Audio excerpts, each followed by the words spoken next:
Olá, saudações desse seu coração maravilhoso. Hoje eu vou falar sobre o traço de caráter psicopático, que inclusive é o último vídeo dessa série que eu estou fazendo sobre traços de caráter da caracterologia pós-reichiana, inspirada na escola navarriana, a escola do Frederico Navarro. Se porventura você não viu os outros vídeos, eu sugiro que você veja, porque tem vários vídeos os quais eu falo sobre os traços de caráter e suas respectivas tipologias. Poxa, Zinho, o que é isso? Que coisa estranha isso? O que é? Eu não sei nem o que é um caráter, né? Caráter para mim é aquela coisa moral, né? Não, aqui a gente tem falado sobre a forma como você funciona, como é que funcionam os seus hábitos, o seu jeito de ser, tudo aquilo que expressa a sua personalidade, ou seja, o seu psiquismo, aquilo que é interno. Como você funciona perante o mundo? Como você se defende dos desafios da sua vida? Como você reage numa situação de perigo, numa situação de prazer? Cada pessoa tem um jeito, e esse jeito é definido, sobretudo, pelos seus traços de caráter.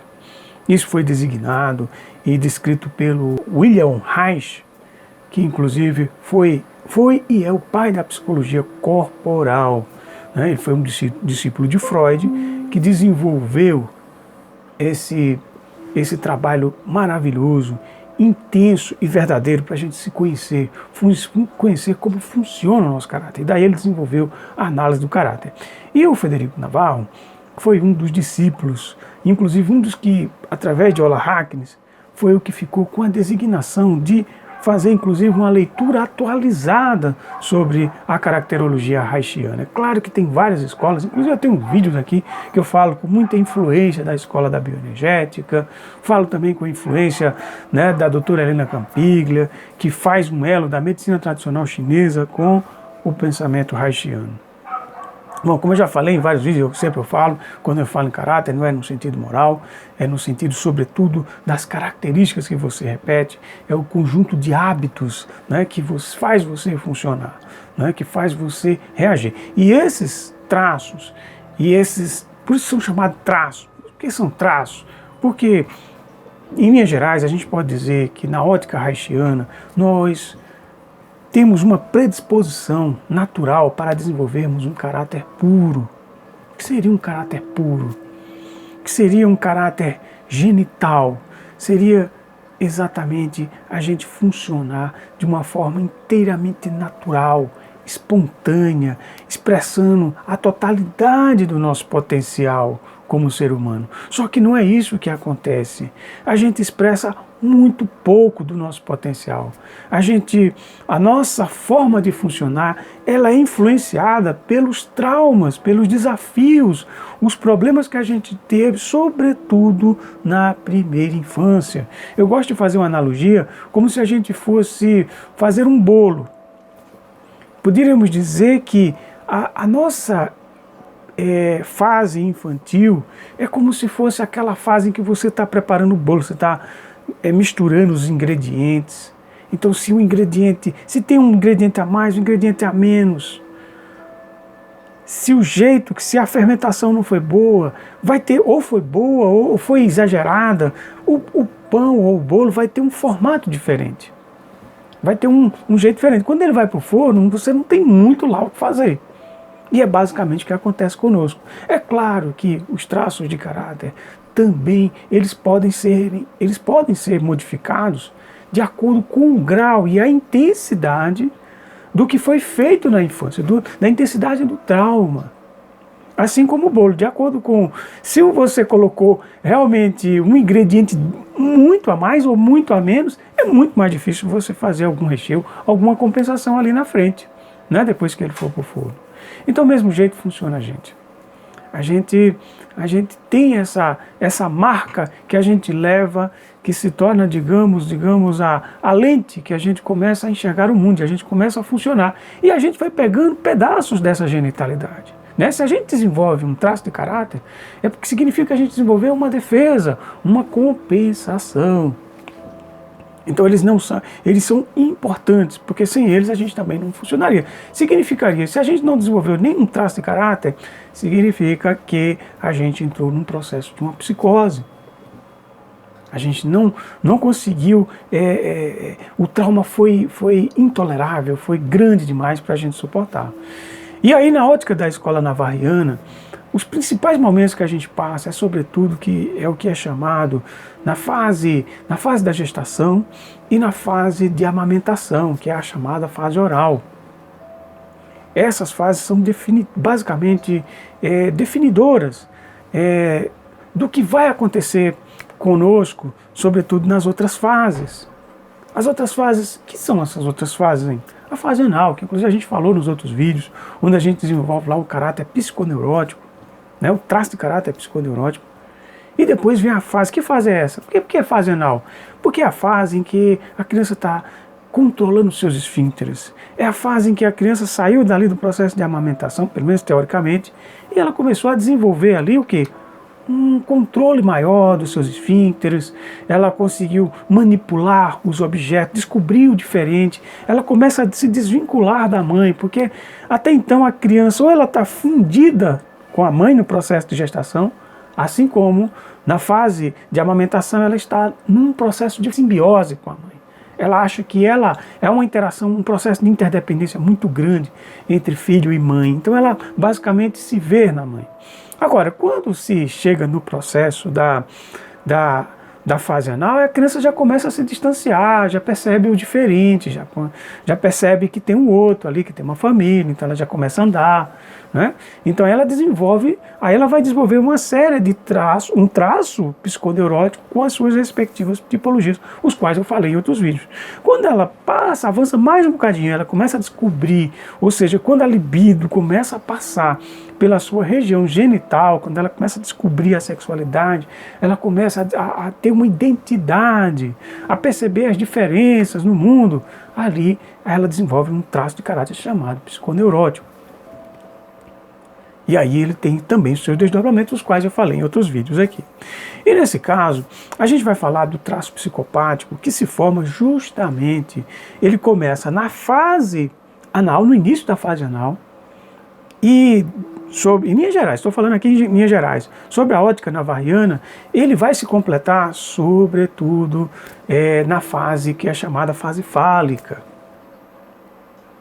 Que seria essa fase fálica? É a fase em que a criança está com mais força, ela está fortalecendo o seu eu, porque as estruturas de caráter, né, nesse caso o Navarro chama de uma cobertura, quando se desenvolve ali um traço de caráter chamado fálico, né, o fálico narcisista, né, ou então nas mulheres histeroclitoridiana, né, e depois ela vai desenvolver um outro traço de caráter que é chamado nessa escola de histérico.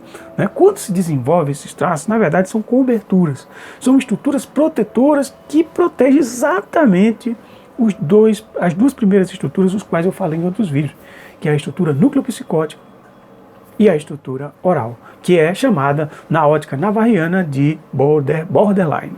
Né? Então, o que acontece? Essas estruturas protetoras são muito importantes, essas coberturas. E o traço de caráter, que a gente pode chamar, né, essa tipologia, essa cobertura psicopática, por isso que a gente chama psicopático, porque não é o psicopata. Ele se encaixa dentro do sociopata, mas ele não é o estado do psicopata como a gente entende. Por isso que é melhor até o Navarro chamava, até em linhas gerais, o Navarro chamava no sentido de psicopático. O que seria esse traço? Né? Quais seriam as características desse traço? Digamos que a palavra central dele é a manipulação. Né? Ele começa ali naquela fase anal, ou seja, na fase em que a criança está ali descobrindo, manipulando as coisas, né? Descobrindo o diferente, saindo do processo de amamentação. E aí o que acontece? Esse traço, inclusive, hoje ele é muito comum. E a gente está vendo isso, uma efervescência até sociológica hoje, né? De pessoas que têm uma tendência a serem pessoas manipuladoras. Porque esse traço de caráter vai se manifestar, sobretudo, naquelas pessoas que têm uma característica de bular regras, pessoa que dá aquele jeitinho, é a pessoa que se acha esperto demais, inteligente, mas com o propósito de quê? De tirar vantagem, de ganhar, de sair na frente, né?